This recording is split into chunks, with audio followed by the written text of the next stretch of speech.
Hello, everyone. If you're watching this, you are taking my online version of HIST 135 Eastern Civilization. Hello, my name is Derek Taylor. Hope you enjoy the course this semester. And this is a little introduction video to let you know that I am a human being and you have a human grading your work and everything in this course. As you're going to see, our online courses at JCCC are basically, in some ways, guided study. But I'm going to go over the parameters of the course, give you that stuff in this video.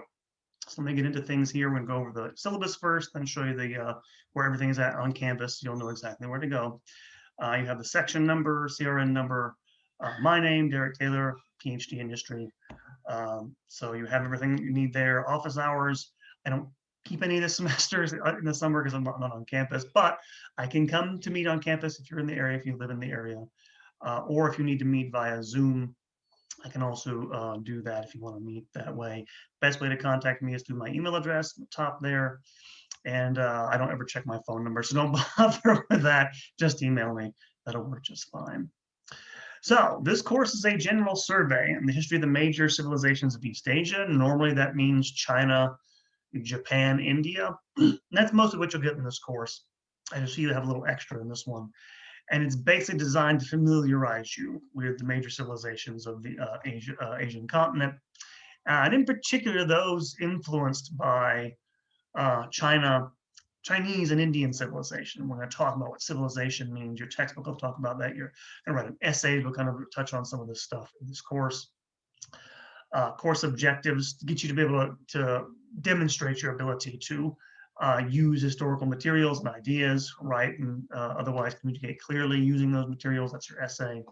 Describe major events and developments in the history of civilization study, and all that stuff goes in there. Describe and discuss the principal characteristics of the societies under study, all of those. And then finally, grasp the global and regional patterns that impacted society studied in this course. We'll talk a little bit about globalization in this course. In a modern, our contemporary world, of course, Asia's in some ways I won't say the center, but it is one of the rising powers in the world. Are some of the countries of Asia. So all that stuff will be in play in the assignments and in the book. And speaking of which, you have two required textbooks in this course. One which will cover China, Japan, but also Korea, Vietnam, other places, is Charles Holcomb's A History of East Asia.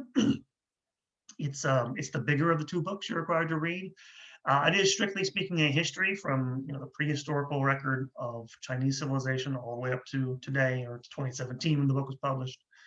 And it will cover a lot of ground. It's a big book with small print, so it's a lot of reading. It's a little bit of a harder read than the other book we have to read. I'll get to in a moment. It's a good book. It's going to emphasize, the nature of. He's going to emphasize Holcomb that civilization is not a hermetically sealed category. That Chinese civilization, and he admits it a little bit too grudgingly, as China does, is an old civilization with a lot of continuity to it. He's going to stress that it's not, an unchanging entity, that it's had change over time, which it has. Almost too much, I think. He's definitely, by the way, doesn't like modern nationalism at all. He's very anti-nationalist. Partly because I don't think he likes the current regime in China very much, because he doesn't like their claims to continuity with China's past. But still, otherwise, it's a very good book full of a lot of information. You should find it informative, but a little bit of a slog. So get started with it as soon as you can. Your second book is India, A Brief History by Thomas Troutman. A little smaller, also covers broad history of Indian civilization from prehistorical roots on the Indian subcontinent all the way to contemporary times. It also will cover other civilizations that are influenced by Indian civilization, which has a broader reach than I would have expected. China's influenced on other countries in Asia. India also has influence outside of the Indian subcontinent, so it's very interesting. Much more broadly, I think, Troutman's book about India as a civilization, but still both talk about things like literature and art and religion are very important, especially in early history of these very, very old civilizations. So things to keep in mind and think about the essay. What makes civilization? What things are important to it? What has changed in a modern setting? It'll be a part of your essays. We'll get to. And that grading purpose. Oh yeah, that's to be a few texts I provide as well by the instructor. Not too many other things beside that to read. Grading, you have an essay to write, 35% of your grade. There'll be quizzes, 35% of your grade, and then film reviews. As you can see, you can watch a couple of movies and write reviews of them. There'll be 30% of your grade for 100%. That's how you're going to get graded. Grading scales right there. 190% A, 89% 80, B, fairly standard. Assignments. The quizzes, there'll be quizzes over each of the chapters in both textbooks of this course. And so you have to, make sure you read through them, at least go back and look at the, I guess you can just go, skim through. I try to do the quizzes. I don't think that'll work, but better to read and take notes. But you'll have to know advanced figures, terms in the readings. These are open book. I can't prevent you from doing it. If you don't want to do that, you don't have to do that. But there's no time limit once you take it, but you only get one shot at this. You get one attempt, and you have to complete them by the dates given in the schedule. I'll go what the dates are in a second. And then yes, two film. This would be a good way to introduce students to these civilizations. You're required to rent and watch 2 films in a foreign language on Asian culture, from an Asian culture, and write a short essay reviewing the film, 3 double-spaced pages. The films, the information on the assignments on Canvas, I'll show you that in a moment.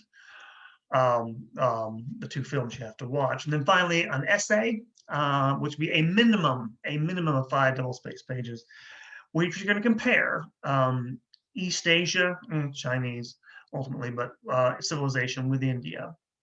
And I'll get into more specifics on this in a second. We'll get to that. Class policies, makeup policies. I don't give makeup examinations. Late work will not be accepted except for documented emergencies of a grave illness or death in the family. Students who miss these will receive a 0. Vacations, work schedules, car or computer trouble do not count as emergencies. If you are having a problem or emergency, get in touch with me as soon as possible. If you have an illness and it's really bothering you or something, get with me before an assignment's due. Don't come to me afterwards. That's, again, I have no way of telling if you're just lying and making stuff up. So get with me as soon as possible. Be ready to go. You have time to do this. It's a lot of work for, a lot of reading for a 7-week course. So make sure you get started and get it done. My academic honesty policy. Students are all bound by all sections of the JCCC student code, as well as the student handbook. You can check on those if you want. Students are expected to adhere to the JCCC academic honesty policy for all assignments in this course. Any violations of this policy may result in failure or even dismissal from the college, failure in the course and dismissal from the college. In particular, plagiarism. Plagiarism, a definition here, is a form of cheating which involves representing all or part of someone else's work as your own, or copying anything, including wording, no matter how short, from something written by someone else without citing the source. In written assignments for this course, you must not borrow phraseology, even from the textbook, without giving credit. You must also give credit when quoting other material. Any instance of plagiarism will result in a failing grade for the assignment and possibly for the course, depending on the nature of the offense. Again, if you're using a source, you have to cite it. If you're going to take stuff from it and not quote it, not use quotation marks, quote it directly, you have to paraphrase it. It means more or less completely rewrite it. If you cite, I have students last semester, of course, like whole paragraphs without any rewriting were stuck into an essay. You're going to get an F. Again, don't be that lazy. Go do the work one way or the other. You're going to have to do the work. Just do it. Get it done. Don't cheat. End of my rant. Student accommodations, if you need accommodations for some reason, again, this is an online course, so it's a little different, but still, if you have any sort of needs, contact Access Services and get a hold of me as soon as you can if you need to do that sort of thing. So that should be it as far as that goes. Schedule of assignments. You should watch this video, and I'll email everybody to get them to do this, I guess. First day of the class is June 7th, Monday. And basically, I'm basically having you do complete quizzes every 2 weeks. So basically have the first 8 chapters of History of East Asia read by the 20th of June, 2 weeks in, and finish quizzes 1 through 7+8. Some of your quizzes in that book, because it's so big, will be combined from 2 chapters. So quizzes 1 through 8, basically, effectively completed by 6/20. So the first 8 quizzes, and then by the end of the course, by July 2nd, you're going to read the rest of History of East Asia, chapters 9 through 14, basically, and then quizzes 8 through 12, 9 through 12, effectively. It'll be 12 quizzes for each textbook, and they'll be complete those by July 2nd. Your first film review will be due on the 4th of July. So I'll get to that in a moment, what that will be. So that's the first half of the course. Get to the first month. And that last part of the course, you're going to read India, Brief Civilization, of Civilization. Chapters 1 through 7 are due by the 16th of July. Quizzes 1 through 7 due by the 16th. Again, chapters 8 through 12 due by the 24th. You have a week to do that, but again, it's a much smaller book, much less reading.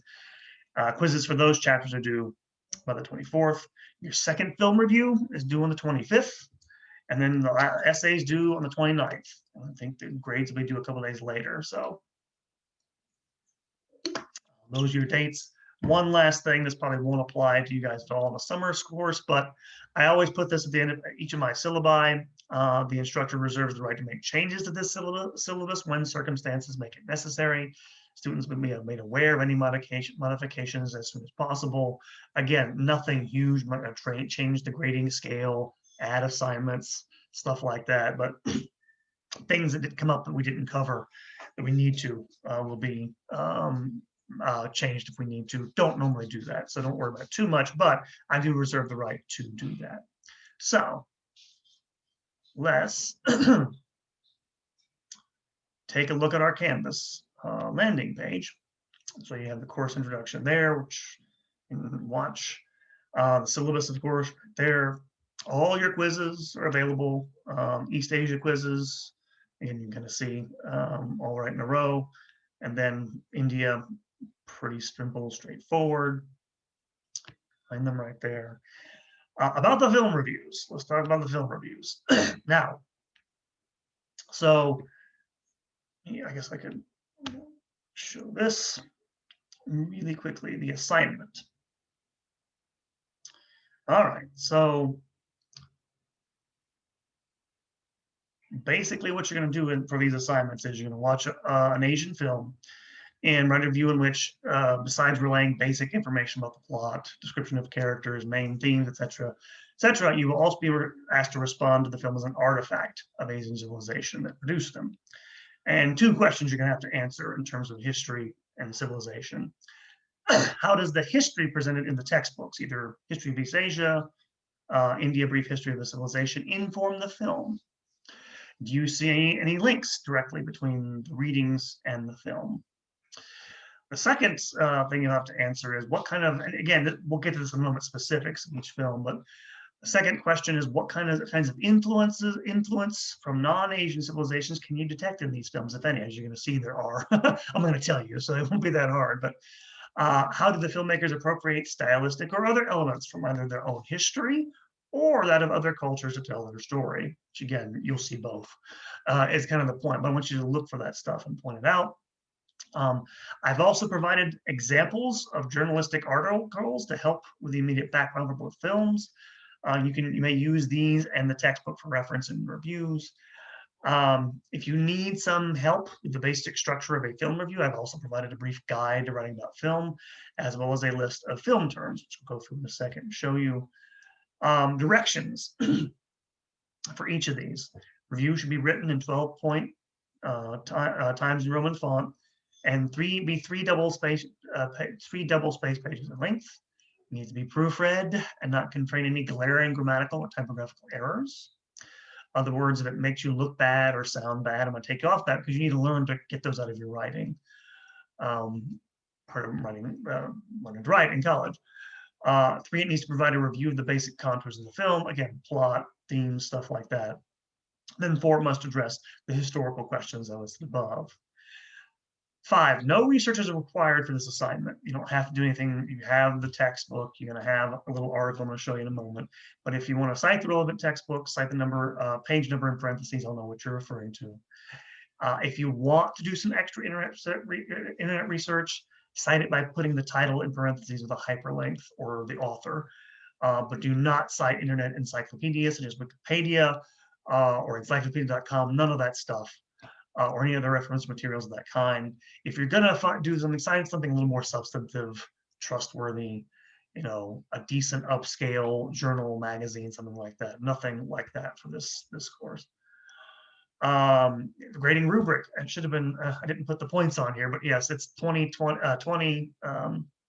I think 20, 20, 20. I think it's 80. So 20 points per. I think 80 points per. Check on that. Directions format is the appropriate length, is it set in the proper format, proper citations, etc. Film content, does it accurately summarize the plot, characters, etc. Historical questions, does it review attempt to answer the historical prompts listed above, or its historical comparisons and judgments accurate and or relevant? And 4, composition, does the reading have a basic structure? How readable, comprehensible is it? Does it contain grammatical and typographical errors? So that's the format for the film reviews. So just a couple of things to show you. This is the little guide to writing film reviews from the Duke film program. Again, just gives you a little overview of, again, not being too long. It gives you some, I'm not gonna go through this, but again, if you want some ideas, it gives you a little pattern to follow. You know, we don't have to do it exactly like this, because you're gonna have to answer some, the stuff, the historical stuff I want you to answer. So again, you have a little bit of background there with that. I won't go through the glossary. There's a glossary of film terms. Again, I want you to think about the thing in terms of it being a film in addition to being history, because the film industry is international these days, right? So there's that. So the 2 films I'm going to have you watch. The first one is made in Hong Kong, and if you don't know, ever heard of this film, it's called Infernal Affairs. And if you don't know, this film was the inspiration for the Martin Scorsese film, The Departed. And in fact, quite frankly, I think it's a better film than The Departed, but neither here nor there. It came out in 2002, and it concerns, it's more or less the same plot of The Departed. An undercover police officer who spends 10 years investigating a gang called the Triads, or there are types of gangs called the Triads in Hong Kong, and his opposite, a triad mole who's been in the police department for 10 years. And I give you a little article from the, I'll go through this here. Let's see this. I don't think you can see this. This is the South China Morning Post. It's a newspaper, online newspaper. It gives you a little background on the Triads. So the article from last year talks about a recent shooting, but gives you some background historically on the Triads, who they are, gives you a little bit of idea of what we're talking about in terms of the film, and it's quite a good film. It's exciting. It's not too long. Like I said, Triads, if you don't know, are gangs that sort of sprang up more or less in the 17th century. You'll read about this a little bit in the textbook, in mainland China. Migrated to Hong Kong when the communists took over in 1949. So that's the general. They'll give you a little more information there. You can read up for it on yourself if you want to do more research. But it's an interesting film. It directly will deal. It makes a couple of direct references, the beginning and end of the film, to aspects of Chinese civilization, even Indian civilization, actually, when you think about it, which are fascinating. It's also, of course, influenced by Western cinema, obviously. So it's good film. Hope you enjoy it. The second film is more recent. It's called Razi. It's an Indian film. The Internal Affairs film is obviously in Chinese. This is Mandarin Chinese. This is Razi's in Hindi, and this film centers on an espionage story during the 1971 India-Pakistan War. If you don't know much about it, India and Pakistan border each other. One's a majority Muslim country, the other one's a majority Hindu country. This is the one big conflict they've had, which India won. And so the film concerns this young girl who is sent to marry into a Pakistani military family to spy on them during this conflict, this period of conflict in 1971. And the great thing about it, this film, interesting thing, it was based on a book. I can't remember the man's first name, last name Sika, an Indian writer, I believe a Sikh. And the book was actually written in English, but the film, of course, was filmed in Hindi. So interesting there.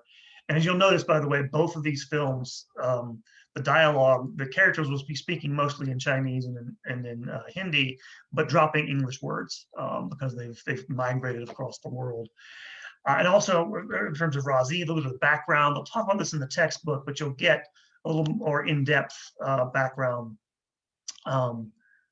from, I don't know if you can see this when I open this, but it's an article, a long one from Al Jazeera, which talks about the 1971 conflict.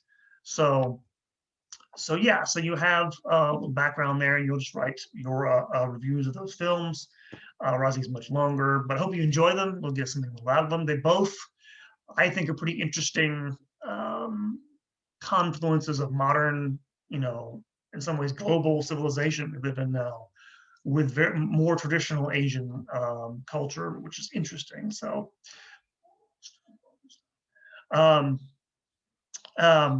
and so, yeah, that's those assignments.